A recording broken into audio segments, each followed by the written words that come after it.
Hello everyone, welcome to the IS Plus channel. As promised, we are here with orientation lecture for UPSC Civil Services Mains 2022, right. वो बच्चे जो 2022 में exam देंगे prelims का, ये series उनके लिए है।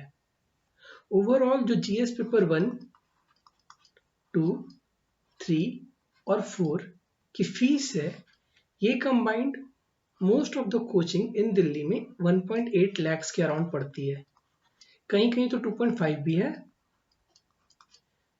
वी प्रॉमिस कि आपको ये जीएस का कंप्लीट कंटेंट फ्री में मेंस की ओरिएंटेशन के साथ मिलेगा, मतलब मेंस ओरिएंटेड मिलेगा। We have most of the videos on the YouTube, but बहुत सारे वीडियोस होते हुए भी वो स्कैटर्ड हैं। At the same time mains like orientation नहीं है। जैसे जब आप पॉलिटी के लेक्चर पढ़ेंगे या आप लक्ष्मीकांत को कवर करेंगे, उसके बाद जब आप मेंस के क्वेश्चन देखोगे तो मेंस के question is something different from Laxmikanth से। बहुत सारे क्वेश्चन आपके सॉल्व नहीं होंगे। You will hardly get 1 or 2 question from Laxmikanth itself, right. तो हमारी कोशिश ये होगी कि हम मेंस के हिसाब से पहले सिलेबस को पूरा करें, उसके बाद we will move forward to prelims. धीरे धीरे जैसे जैसे प्रीलिम्स पास आएगा, हम प्रीलिम्स की तरफ बढ़ेंगे। We will start with GS paper 2। ये हमारा ओरिएंटेशन लेक्चर है, ये हमारा लेक्चर 1 नहीं है, ये हमारा ओरिएंटेशन लेक्चर है, राइट। तो चलो स्टार्ट करते हैं, राइट। सबसे पहले पैटर्न ऑफ एग्जामिनेशन देख लो। सिविल सर्विसेज जो आईएएस का एग्जाम होता है, मोस्ट पॉपुलरली उसको इसी नाम से जाना जाता है, वो 2 स्टेजेस में होता है। पहला है आपका प्रीलिम्स, दूसरा है मेंस। और ये दोनों स्टेज क्लियर करने के बाद आपकी पर्सनालिटी टेस्ट होती है, जिसको आप इंटरव्यू कहते हो, राइट। जो आपकी प्रीलिम्स है, ये इसमें आपके 2 पेपर आते हैं, जीएस पेपर 1 और जीएस पेपर 2, जिसको पॉपुलरली किस नाम से जाना जाता है, सीसेट के नाम से जाना जाता है। तो जो जीएस पेपर 1 है वो 2 घंटे का होता है। नंबर ऑफ क्वेश्चन कितने, 100, टोटल मार्क्स कितना, 200, निगेटिव मार्किंग है। और इस पेपर को कंसिडर किया जाता है कि आप मेंस लिखोगे कि नहीं, मतलब जो कट ऑफ बनती है वो इसी पेपर के बेसिस पे बनती है। जो जीएस पेपर 2 है वो आपका क्वालिफाइंग इन नेचर है। टोटल मार्क्स कितने हैं, 200, but remember number of question कितने, 80s। इंटरेस्टिंग बात बता रहा हूँ, पिछले 7-8 साल से पढ़ाते हुए जो मैंने सीसेट के टाइम में ये देखा है, मोस्ट ऑफ द एस्पिरेंट को ये नहीं पता होता कि सीसेट में जो नंबर ऑफ क्वेश्चन है वो 100 नहीं है, ये कितना है, ये 80 है, राइट। तो 2 ये पेपर क्वालिफाइंग है, but at the same time इस पेपर ने बहुत लोगों को पीड़ा दी है पिछले 2-3 सालों से, राइट। तो सीसेट को भी क्वालिफाइंग नेचर होते हुए भी इस पर थोड़ा सा फोकस देना पड़ेगा। बट अगर आप मेंस लिखना चाहते हैं तो आपको जीएस पेपर 1 के हिसाब से भी जो कट ऑफ होता है पिछले 2-3 साल से, वो अराउंड 100 के आसपास है। मतलब आपको जीएस पेपर 1 में 50% मार्क्स लेके आने हैं, और सीसेट पेपर में आपको क्वालिफाई करना है। केवल क्वालिफाई का क्या मतलब होता है कि आपको 66.66 से ज्यादा नंबर होना चाहिए, राइट। क्लियर है, प्रीलिम्स क्लियर हो गया। नाउ अब मेंस में देखो, मेंस में 2 पेपर जो होता है वो क्वालिफाइंग इन नेचर होता है, जिसको लैंग्वेज पेपर कॉमनली कहते हैं हम लोग। तो एक तो आपका कंपल्सरी इंडियन लैंग्वेज पेपर है, जिसमें हिंदी के साथ साथ और भी रीजनल लैंग्वेजेस है। 3 घंटे का ये पेपर होता है, और टोटल मार्क्स कितना है, 300। दूसरा जो लैंग्वेज पेपर है वो इंग्लिश लैंग्वेज है, ये भी 3 घंटे का पेपर है, और ये भी कितने का है, 300 का है। मतलब certain percentage of the people जो मेंस लिखते हैं वो इस पेपर में भी फेल कर जाते हैं, राइट। तो ये पेपर भले ही क्वालिफाइंग इन नेचर है, but at the same time आपको थोड़ा सा इस पे ध्यान देना चाहिए। नाउ कमिंग टू द वो पेपर जिसको कंसिडर किया जाता है फॉर मेरिट लिस्ट। तो सबसे पहला एसे पेपर, 3 घंटे में आपको 2 एसे लिखनी होती हैं, और कितना वेटेज है, 250 मार्क्स है। सेकेंड आपका जीएस पेपर 1 है, उसके बाद जीएस पेपर 2, फिर 3, फिर 4। ये 4 जीएस पेपर आपके मिला के कितने के होते हैं, 1000 के होते हैं। उसके बाद आपका ऑप्शनल, एक ऑप्शनल सब्जेक्ट, बट उसके पेपर कितने, 2 पेपर, राइट।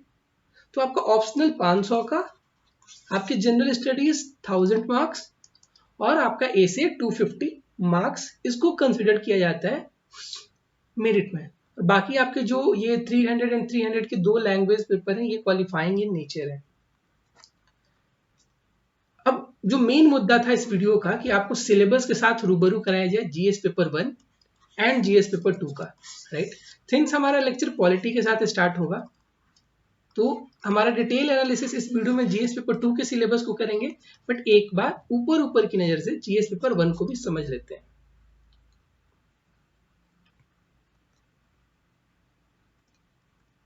मेंस का जो जीएस पेपर 1 है, इसमें आपको 3 चीजें पढ़नी है। पहला है हिस्ट्री, दूसरा geography and third society. History का एक सब पार्ट होता है कल्चर, जो आपको इस पेपर में पूछा जाता है। एटलीस्ट 1 और 2 क्वेश्चन जरूर आते हैं कल्चर से मेंस जीएस पेपर 1 में। History and geography, history both world history भी पढ़नी है आपको और इंडियन हिस्ट्री भी पढ़नी है, राइट। ज्योग्राफी भी आपको वर्ल्ड ज्योग्राफी भी पढ़नी है और इंडियन ज्योग्राफी भी पढ़नी है। तो इसका अगर डिटेल्ड एनालिसिस करोगे तो सबसे पहले देखो, सिलेबस साफ साफ मेंशन करता है कि Indian culture will cover the salient aspect of art form, literature, architecture and कब से कब तक, एंशियंट से मॉडर्न टाइम तक। मतलब आपको ये जितनी भी 3 एस्पेक्ट दिए गए हैं कल्चर के, चाहे वो आर्ट फॉर्म हो, चाहे वो लिटरेचर हो, चाहे वो आर्किटेक्चर हो, ये आपको कवर करना है एंशियंट पीरियड से लेके मॉडर्न टाइम तक के। सेकेंड आपका पॉइंट है जीएस पेपर 1 में मॉडर्न इंडियन हिस्ट्री को लेके। मॉडर्न इंडियन हिस्ट्री भी आपसे क्लियरली मेंशन करता है from the middle of 18th century. Middle of 18th century मतलब 1750s।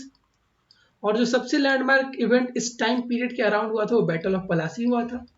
तो मान के चलो कि आपको मॉडर्न हिस्ट्री में बैटल ऑफ पलासी से लेके इंडियाज इंडिपेंडेंस तक पढ़नी है।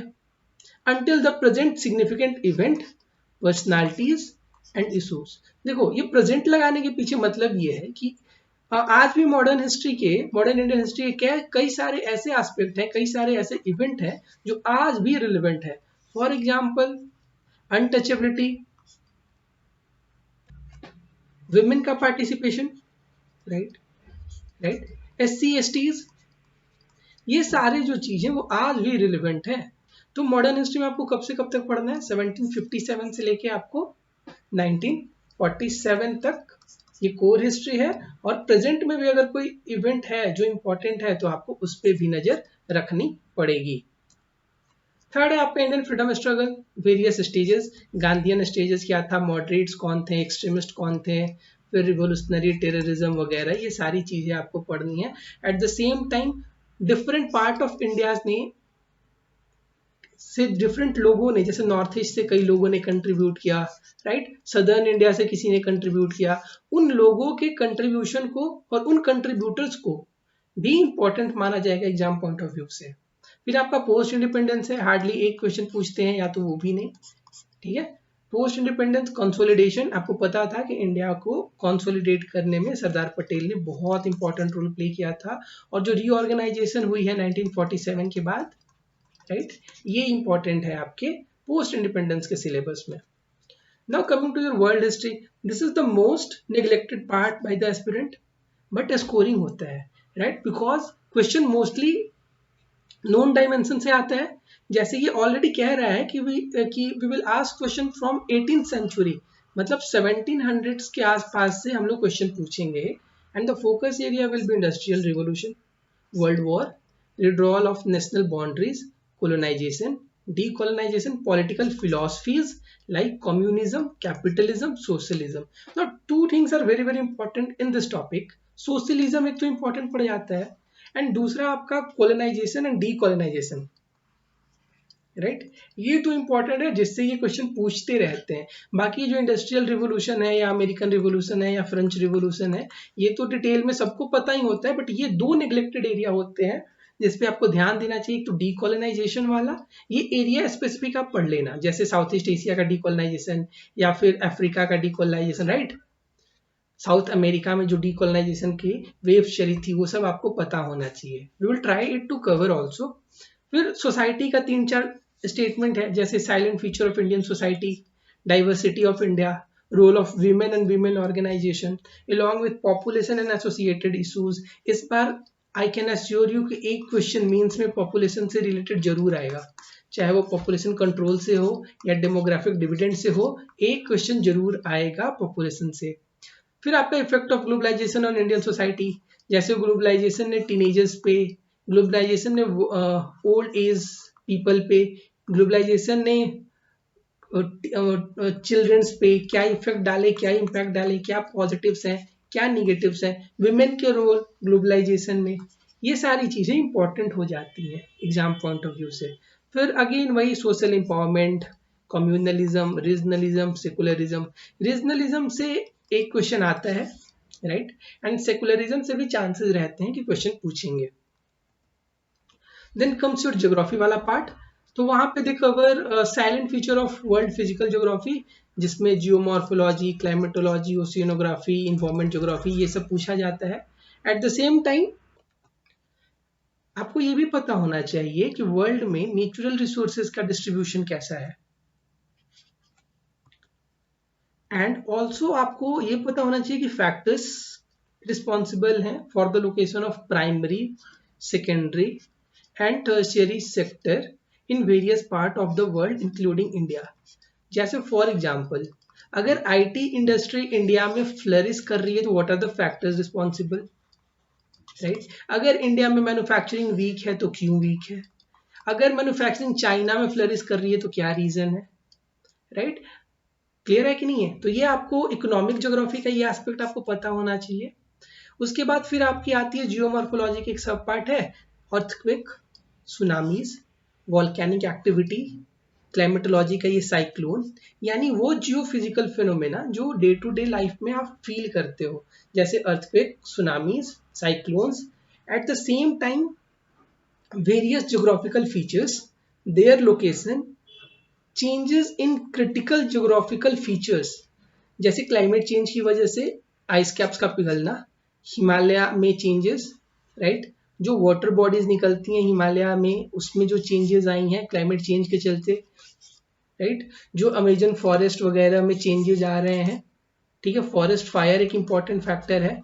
तो आप देख रहे हो ना कि certain aspect of environment is also included in geography, right. एक गलती बार बार क्या होती है, when we are asked about environment, मतलब ज्योग्राफी का question in environment, we have to be हल्का सा geography oriented, right. Most of the time I have seen student writing GS paper 3 में जो इन्वायरमेंट होता है उसको जीएस पेपर 1 में इंक्लूड करते हैं। Remember, UPSC is not going to fool you if it is asking question in GS paper 1.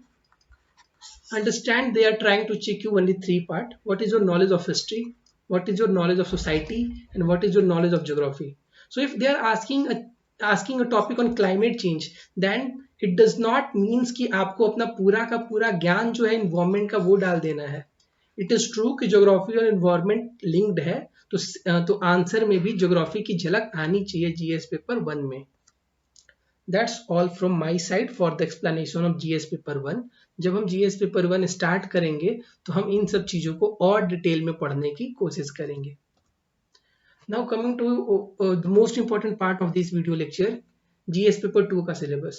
GS paper 2 को broadly 3 part में पढ़ा जाता है। पहला है पॉलिटी, दूसरा है सोशल जस्टिस एंड तीसरा आपका इंटरनेशनल रिलेशंस है, राइट।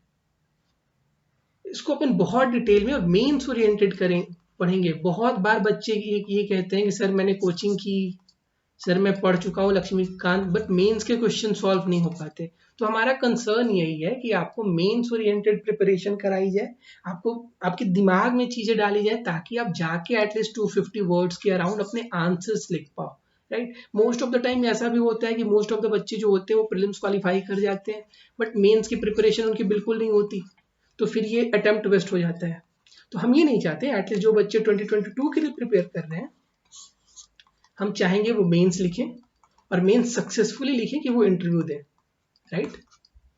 तो अब स्टार्ट करते हैं जीएस पेपर 2 का सिलेबस। जीएस पेपर 2 का जो पहला स्टेटमेंट है जो यूपीएससी अपने सिलेबस में मेंशन करती है वो है Indian constitution, historical underpinnings, evolution, features, amendment, significant provision and basic structure. ये सारा वो कुछ जो आप लोग प्रीलिम्स के नजरिए से पढ़ते हैं पॉलिटी प्रिपेयर करते वक्त, वो सब आपको मेंस में पढ़ना है।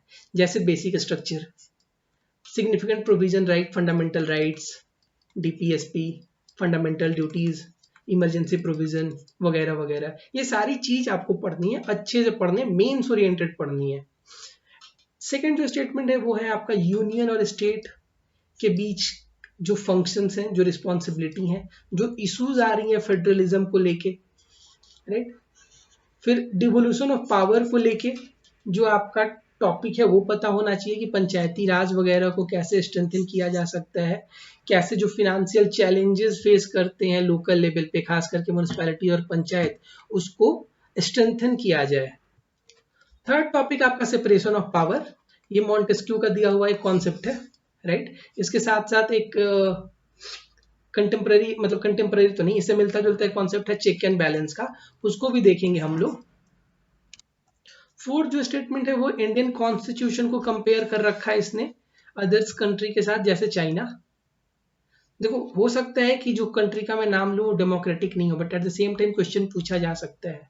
चाइना से पूछा जा सकता है, फ्रांस से पूछा जा चुका है, जर्मनी पता होना चाहिए, यूके और यूएस तो आप पढ़ते रहते हो, राइट। तो हम लोग थोड़ी सी कोशिश करेंगे कि जो कंट्री जो टच नहीं किया गया है बट जो इंपॉर्टेंट है, जैसे जर्मनी, फ्रांस, चाइना, इनको कंपेयर करके देखा जाए किससे, इंडियन कॉन्स्टिट्यूशन के साथ। ऊपर ऊपर मतलब आपको बहुत ज्यादा डिटेल्ड एनालिसिस में नहीं जाना है, बस आपको जैसे इंडियन कॉन्स्टिट्यूशन तो आप डिटेल में पढ़ोगे, एट द सेम टाइम जब हम जैसे इमरजेंसी प्रोविजन पढ़ रहे हैं तो हम देख लेंगे इमरजेंसी जर्मनी में कैसे है, ठीक है, क्या रसिया में कोई प्रोविजन है, क्या फ्रांस में कोई प्रोविजन है, राइट। जब अपन जुडिशियरी देख रहे हैं तो judiciary all around the globe देख लेंगे कि यूएस की जुडिशियरी कैसे अलग है, यूके की जुडिशियरी कैसे है, फिर आपकी चाइनीज जुडिशियरी कैसे फंक्शन करती है। तो ये कंपैरिजन इंपॉर्टेंट है, बट ये पॉइंट, बट इससे क्वेश्चन हर साल नहीं आता, बट फिर भी you can expect at least one question from this topic also. Then comes your most important part, parliament and state legislature. Structure पूछता है, फंक्शनिंग पूछता है, conduct of business, power and privileges. Privileges are very very important for your both pre and mains, and also issues arising of these mentioned point, like privilege, अगर parliamentary privilege से कोई issue arise हो रहा है तो उस पर आपसे क्वेश्चन पूछा जा सकता है। देन एग्जीक्यूटिव की फंक्शनिंग, एग्जीक्यूटिव का ऑर्गेनाइजेशन, एग्जीक्यूटिव का स्ट्रक्चर, सिमिलरली जुडिशियरी का स्ट्रक्चर पूछ सकता है, ऑर्गेनाइजेशन पूछ सकता है, फंक्शनिंग पूछ सकता है। एट द सेम टाइम जो वेरियस मिनिस्ट्रीज हैं, डिपार्टमेंट हैं गवर्नमेंट ऑफ इंडिया की, उनके बारे में पूछ सकता है कि उनका स्ट्रक्चर क्या है, नीति आयोग, उसकी फंक्शनिंग क्या है, ठीक है, उसका ऑर्गेनाइजेशन कैसा है, राइट।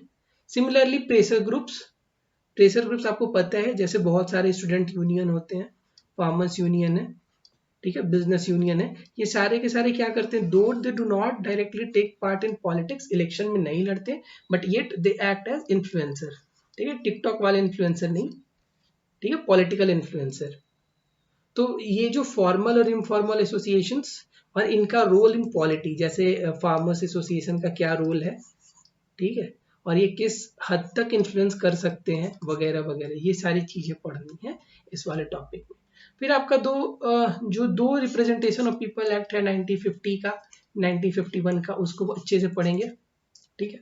फिर उसके बाद जो वेरियस कॉन्स्टिट्यूशनल बॉडीज हैं, जैसे इलेक्शन कमीशन, आपका यूपीएससी, ठीक है, फाइनेंस कमीशन, ये सारी चीजों पे अपॉइंटमेंट कैसे होता है, पावर्स देखेंगे, इनके फंक्शंस और रिस्पॉन्सिबिलिटीज देखेंगे। फिर जो क्वासी जुडिशियल बॉडी है, राइट, उनकी स्टेचुटरी रेगुलेटरी प्रोविजंस देखेंगे, ठीक है। जैसे बहुत सारी स्टेचुटरी बॉडी भी है, जैसे आपके पास क्या है, सीवीसी है आपके पास, ठीक है। फिर बहुत सारी रेगुलेटरी बॉडी भी हैं, जैसे आपके पास वो पॉल्यूशन के लिए है, पॉल्यूशन कंट्रोल बोर्ड वगैरह, ये सारी चीजें आपको देखना है इस वाले टॉपिक में। फिर गवर्नमेंट की पॉलिसीज देखनी है वेरियस सोशल सेक्टर्स के लिए, जैसे पॉवर्टी एलिवेशन के लिए गवर्नमेंट ने क्या प्रोग्राम लाया, अभी एस्पिरेशनल डिस्ट्रिक्ट बहुत हो हल्ला है, ठीक है। नीति आयोग का 3 इयर्स एजेंडा यहाँ पे बहुत इंपॉर्टेंट रोल प्ले करता है। हम कोशिश करेंगे कि इन सेपरेट वीडियोस हम आपको नीति आयोग के का जो 3 इयर्स एजेंडा, ये बहुत बेहतरीन डॉक्यूमेंट है मेंस के लिए, राइट। मतलब मेनी टाइम्स तो लगता है कि क्वेश्चन यहीं से उठा के डाला गया है, तो आप इसको यूटिलाइज कर सकते हो। नेक्स्ट जो पॉइंट है वो आपका एनजीओ का रोल, सेल्फ हेल्प ग्रुप का रोल, उसके बाद डोनर्स, चैरिटी, इंस्टीट्यूशंस और वेरियस स्टेक होल्डर्स हैं जो डेवलपमेंट में काम करते हैं या डेवलपमेंटल इंडस्ट्री में जिनका क्या स्टेक है, इन सब के बारे में। जैसे रोल ऑफ एनजीओ पूछ सकता है, और ये रोल ऑफ एनजीओ बहुत इंपॉर्टेंट है। रिसेंटली गवर्नमेंट इनको रेगुलेट करने के लिए वो एफसीआरए वगैरह रेगुलेशंस को स्ट्रेंथन कर रही है, तो एनजीओ इंपॉर्टेंट हो जाते हैं। ठीक है, फिर सेल्फ हेल्प ग्रुप है, पोवर्टी एलिवेशन पे इनका बहुत इंपॉर्टेंट काम है। बांग्लादेश में बहुत ज़्यादा सक्सेसफुल हुई, बट इंडिया में क्यों बहुत ज़्यादा सक्सेसफुल नहीं हो पा रही हैं? दो इंडिया में भी एक दो एग्जाम्पलरी एग्जाम्पल्स हैं जो शो करता है कि सेल्फ हेल्प ग्रुप के पास बहुत पोटेंशियल है, बट ये जो पोटेंशियल है और जो आउटपुट है उसमें बहुत डिफरेंस है। उसके बाद फिर आपका वेलफेयर स्कीम पूछता है वेरियस सेक्शन के लिए। इंपॉर्टेंट ये भी है कि स्टेट्स को भी पूछ लेता है, जैसे वेस्ट बंगाल की बहुत सारी इंपॉर्टेंट स्कीम्स है, उसको थोड़ा बहुत जान लेना। ठीक है, उसके बाद उनका परफॉर्मेंस पता होना चाहिए, जैसे स्वच्छ भारत अभियान गवर्नमेंट ऑफ इंडिया ने लॉन्च किया था, इनका परफॉर्मेंस 5 साल बाद ये कहाँ है, स्मार्ट सिटी वगैरह, ये सारे क्वेश्चन इंपॉर्टेंट आ जाते हैं। ठीक, उसके बाद वर्नरेबल सेक्शन के बेटरमेंट के लिए, प्रोटेक्शन के लिए सर्टेन स्टैट्यूटरी और नॉन स्टैट्यूटरी बॉडी हैं, जैसे एनसीबीसी वगैरह, राइट, एनसीएससी वगैरह, ये सारे जो कॉन्स्टिट्यूशनल या स्टैट्यूटरी बॉडी हैं ये आपको पता होना चाहिए। ठीक है, उसके बाद some question related to health, education, human resources वगैरह, ये इंपॉर्टेंट है आपके जीएस पेपर 2 के लिए। फॉर एग्जाम्पल आपसे पूछ लेगा कि एजुकेशन कोविड के टाइम में कैसे हैम्पर हो गया है, डिजिटल एजुकेशन कैसे इनइक्वालिटी को प्रमोट कर रहा है, तो ये थोड़ा थॉट प्रोसेस पे काम करो। मेंस अगर निकालना है ना तो बस पीटी पीटी पीटी मत करो, एट द सेम टाइम आप अपने थॉट प्रोसेस पे काम करो। थॉट प्रोसेस पे काम करोगे, जिस दिन सोचना शुरू कर दोगे ना उस दिन मेंस आपका आधा तो कंप्लीट हो ही जाएगा। उसके बाद issues related to poverty and hunger, नोट से क्वेश्चन आते हैं, कुछ ऐसा नहीं है, ओपन एंडेड मोस्टली क्वेश्चन होते हैं। इसको आपको जब भी आंसर करना हो तो रीसेंट इनिशिएटिव्स को, रीसेंट एग्जांपल्स को, कुछ कुछ जो सक्सेस प्रोग्राम होते हैं उनको इंक्लूड कर दो आंसर में, you will definitely get good marks. Governance का एस्पेक्ट, ई गवर्नेंस एप्लीकेशन क्या है, मॉडल क्या है, फिर सिटीजन चार्टर आपका, फिर ट्रांसपेरेंसी, अकाउंटेबिलिटी। ठीक है, तो गवर्नेंस के जितने भी एस्पेक्ट हैं ई गवर्नेंस पे ज़्यादा जोड़ देते हुए पूछता है। ये आपका 2 लेक्चर में कवर कर दिया जाएगा, बस मतलब 2-3 लेक्चर में इसको कवर कर दिया जाएगा, इससे ज़्यादा आपको गवर्नेंस के लिए टेंशन नहीं लेना है। At the same time role of civil services, this government is very very proactive with respect to the enhancing the role of civil services. Mission Karmayogi जैसे इनिशिएटिव लेके आए हैं, तो आई एम एक्सपेक्टिंग कि 2021 के मेंस में या 2022 के मेंस में we can expect a question on mission Karmayogi या चेंजिंग रोल, या फिर वो जनरलिस्ट वर्सेस स्पेशलिस्ट वाला जो डिबेट होता है। फिर कम्स योर आईआर वाला पार्ट। आईआर वाला part is your India and neighbourhood. India का रिलेशन नेपाल के साथ, बांग्लादेश के साथ, पाकिस्तान के साथ, म्यांमार के साथ, श्रीलंका के साथ, मालदीव्स के साथ।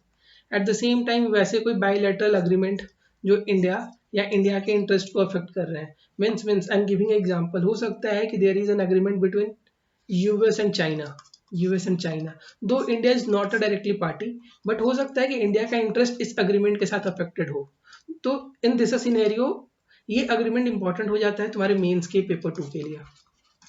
फिर उसके बाद तुम्हारा वही effect of policies and program, जैसे डेवलप्ड कंट्री यूएस का जो वीजा प्रोग्राम है, ठीक है, यूरोपियन यूनियन का जो डिजिटल इनिशिएटिव्स है वो इंडिया पे किस तरह से इफेक्ट कर रही हैं, इंडिया के इंटरेस्ट को किस तरह से इफेक्ट कर रही हैं।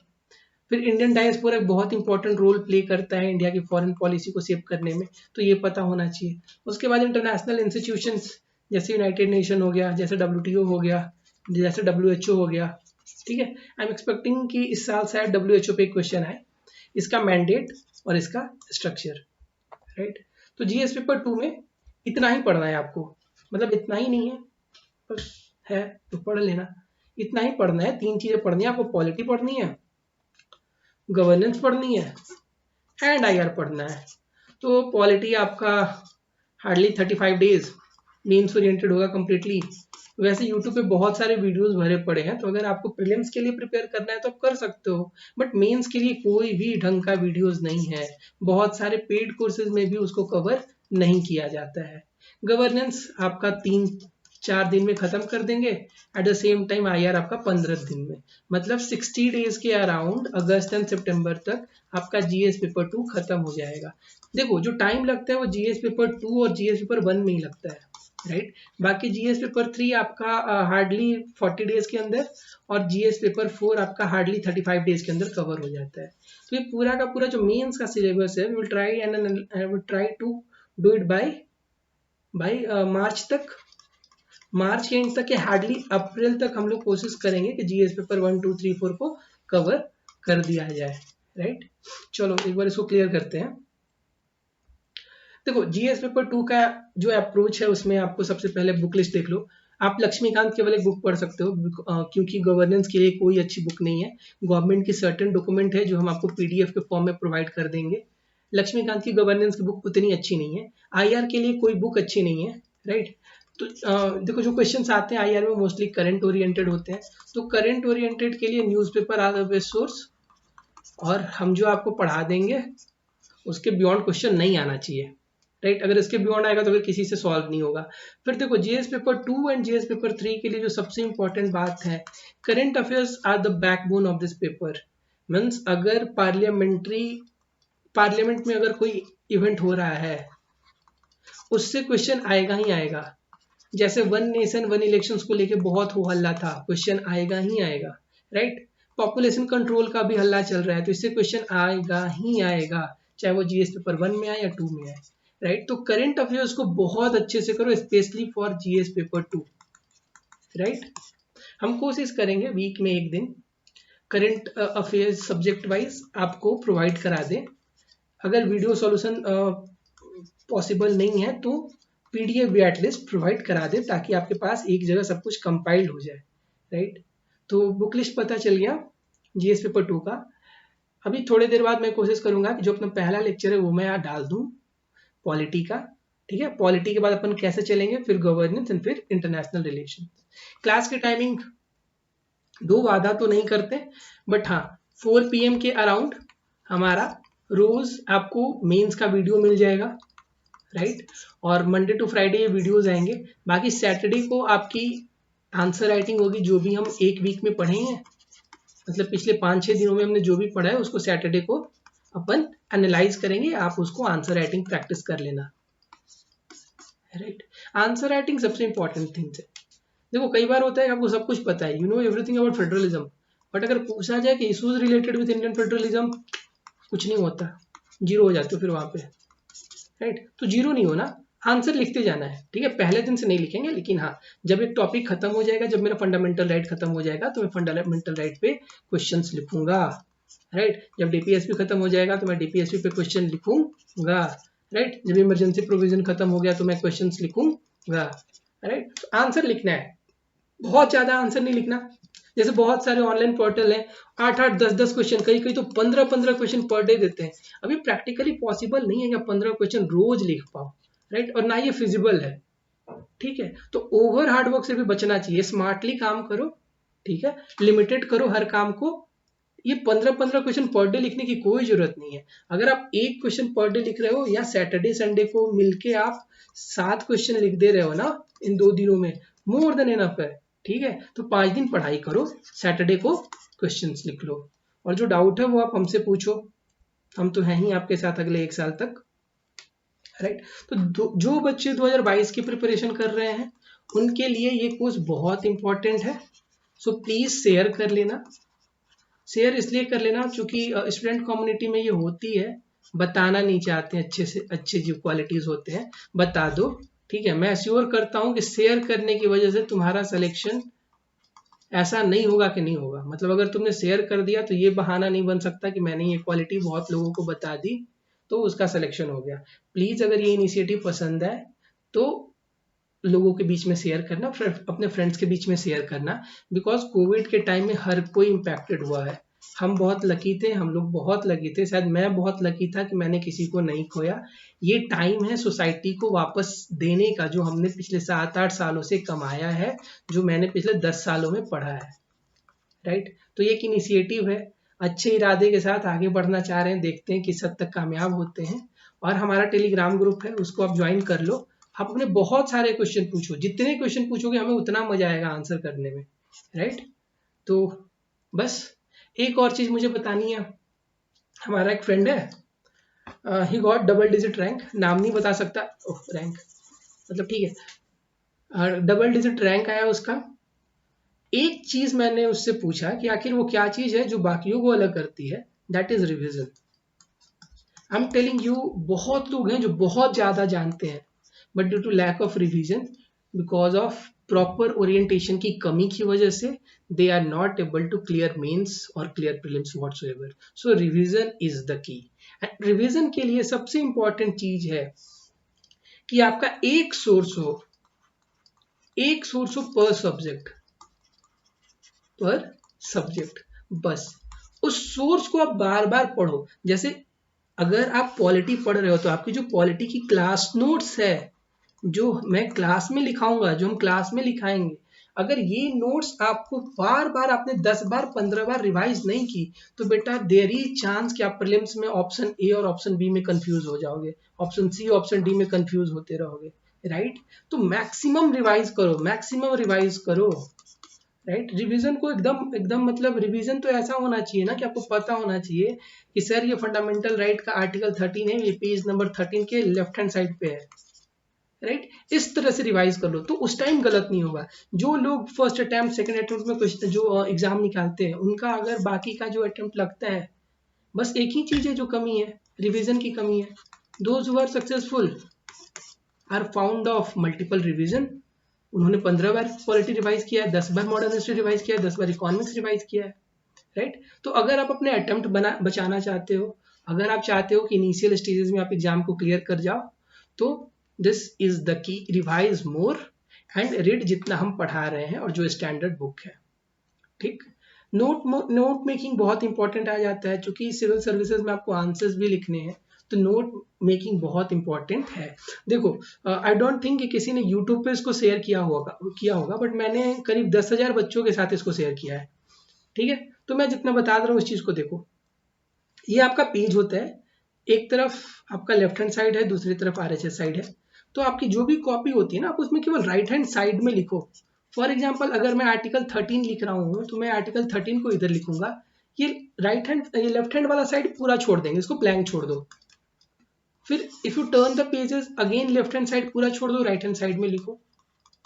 इससे होगा क्या कि अगर आप आर्टिकल 16 पढ़ रहे हो, अगर उससे रिलेटेड कुछ नया डेवलपमेंट हुआ, तो बेटा आप आर्टिकल 16 के जस्ट सामने लिख दोगे। अगर आपको कोई बेहतरीन एग्जांपल मिला, अगर आपने एनजीओ पढ़ा है, डेवलपमेंट में एनजीओ पढ़ा है, और आपको रिसेंट इनिशिएटिव मिला या कोई बहुत अच्छा सक्सेस मॉडल मिला, तो आप उसको एनजीओ के जस्ट अपोजिट साइड लिख दोगे या जस्ट एलएचएस में लिख दोगे, तो रिवाइज करने में बहुत आसानी होगी, राइट। तो इस चीज को समझो। मतलब मैं कहूंगा, हो सकता है कि एक कॉपी के बदले 2 कॉपी लग जाए, बट जो आप 2 लाख रुपए पे करते मेंस के लिए, एटलीस्ट 2 कॉपी एक्स्ट्रा कर लेना, तो इससे आपके नोट्स एक जगह हो जाएंगे, ठीक है, और आपको रिवाइज करने में आसान होगा। एट द सेम टाइम आपको रिलेट कर पाओगे करंट को किसके साथ, स्टैटिक के साथ, ठीक है। तो see you soon in the next video. Lecture 1 हमारा आएगा इंडियन पॉलिटी पे, जीएस पेपर 2 के साथ हम स्टार्ट करेंगे सिलेबस का कवरेज। देखते हैं कहाँ तक आगे चलते हैं। अगर किसी को कोई डाउट हो तो वो टेलीग्राम पे हमारे साथ जुड़ सकता है, या eight the same time comment करके पूछ सकता है, right. So thank you all.